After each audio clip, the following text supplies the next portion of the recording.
Social মিডিয়ায় হঠাৎ করেই ভাইরাল হয়ে উঠেছে একটি ভিডিও, আর সেই ভিডিও ঘিরেই শুরু হয়েছে তুমুল বিতর্ক। ভিডিওতে দেখা যাচ্ছে বাংলাদেশের জনপ্রিয় অভিনেতা শাকিব খান দাঁড়িয়ে আছেন ভারতীয় অভিনেত্রী জ্যোতির্ময়ী কুণ্ডুর পাশে। কিন্তু মুহূর্তটা স্বাভাবিক ছিল না বলেই দাবি করছেন অনেকেই, কারণ ভিডিওতে স্পষ্ট দেখা যায় জ্যোতির্ময়ীর কোমরে হাত রেখেছেন শাকিব, আর তাতেই কিছুটা অস্বস্তিতে পড়েন অভিনেত্রী। পরিস্থিতি এমন জায়গায় পৌঁছয় যেখানে জ্যোতির্ময়ী নিজেই হাত দিয়ে সেই স্পর্শ সরিয়ে দেন।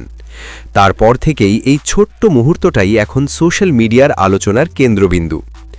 ঘটনাটি ঘটেছে প্রিন্স সিনেমার একটি বিশেষ প্রদর্শনীতে, যা অনুষ্ঠিত হয়েছিল ঢাকার উত্তরা সেন্টার পয়েন্ট সিনেপ্লেক্সে ঈদ উল ফিতর উপলক্ষে।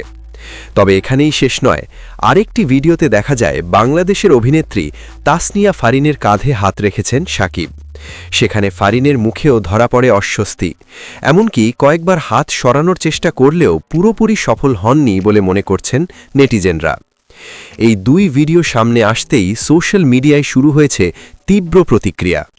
অনেকেই বলছেন একজন পেশাদার অভিনেতার কাছ থেকে এমন আচরণ মোটেও কাম্য নয়। তবে এই পুরো বিষয়টি নিয়ে শাকিব খান বা সংশ্লিষ্ট কারোর পক্ষ থেকে এখনও কোনো আনুষ্ঠানিক প্রতিক্রিয়া পাওয়া যায়নি।